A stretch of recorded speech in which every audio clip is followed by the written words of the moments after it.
सोपा टॉपिक आज आपण पाहणार आहोत. काय पाहणार आहोत? अतिशय सोपा टॉपिक. ह्याच्यामध्ये चालू वर्तमान काळाचे सेंटेन्स वाक्य आपण कशी बनवणार ते आपण या ठिकाणी शिकणार. बघा, फळ्यावरचे वाक्य तुम्हाला दिसत आहेत. फळ्यावरचे वाक्य लिहिलेले आहेत. हे फळ्यावरचे जे वाक्य आहेत ते साध्या काळातले आहेत, साध्या वर्तमान काळातले आहेत. ठीक आहे.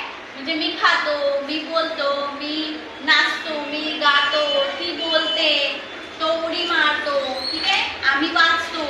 अशा प्रकारचे जे सेंटेन्सेस आहेत ते साध्या काळातील आहेत. ठीक आहे.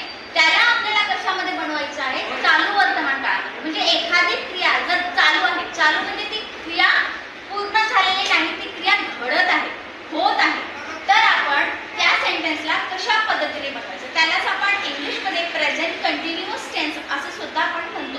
पण आपण मराठीमध्ये समजून घेऊया की हे जे सेंटेन्स आहेत, वाक्य आहेत, ते आपण कशा पद्धतीने बनवणार.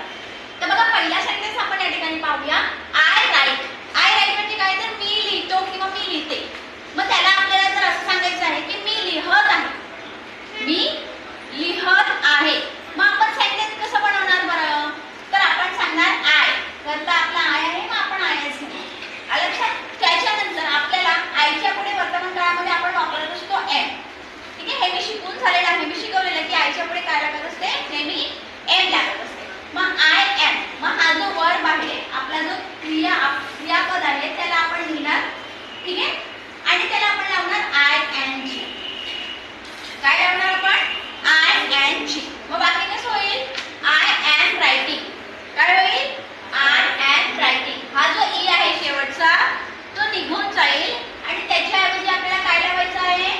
आय एन जी लावायचं आहे. कधी कधी परीक्षेत तुम्हाला असा प्रश्न विचारला जातो. इयत्ता 6वीला हा प्रश्न आलेला होता आता संकलित मूल्यमापनामध्ये, की एक वाक्य तुम्हाला दिलेलं होतं आणि सांगितलेलं होतं की आय एन जी फॉर्म बनवा, आय एन जी फॉर्म मध्ये सेंटेन्स लिहा, असं वाक्य तुम्हाला दिलेलं होतं.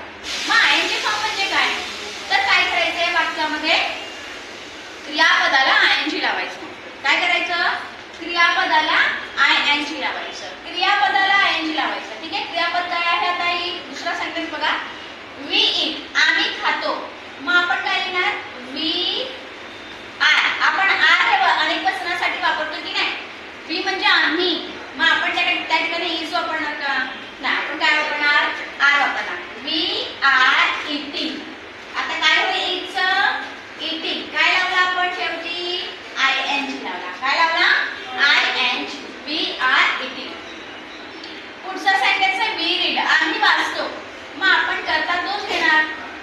वीच्या पुढे काय लागणार आहे? आर लागणार आहे, कारण वी हे अनेक वचन आहे. मग we are reading. We are reading. शेवटी क्रियापदाला आपण काय लावलं?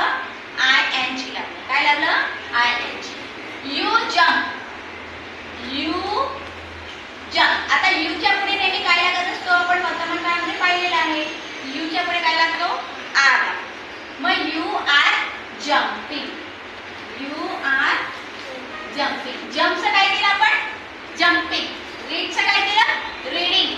ईटचं काय केलं? ईटिंग. राईटचं काय केलं? रायटिंग. म्हणजे प्रत्येक शेवटच्या हे आपलं जे क्रियापद आहे त्या क्रियापदाला आपल्याला काय लावायचं आहे? I N G. काय लावायचं? I N G. आता शी वॉक्स आहे, ती चालते. मग आपण शीच्या पुढे आपण इज लावतो, कारण शी ही एकटी मुलगी आहे म्हणून आपण हे एक वचन आहे म्हणून शी इज वॉकिंग. काय लावणार? शी इज वॉकिंग. त्यानंतर ही म्हणजे तो. ठीक आहे ना? तो हा एकटाच आहे ना, एक वचनी आहे ना. मग आपण काय लावणार? शी टॉक्स म्हणजे तो बोलतो. मग आपण लावणार he is talking. He is talking. तो बोलत आहे. She walks. ती चालते. She is walking. ती चालत आहे. You are jumping. तू उडी मारत आहेस. We are reading. आम्ही वाचत आहोत. We are eating. आम्ही खात आहोत.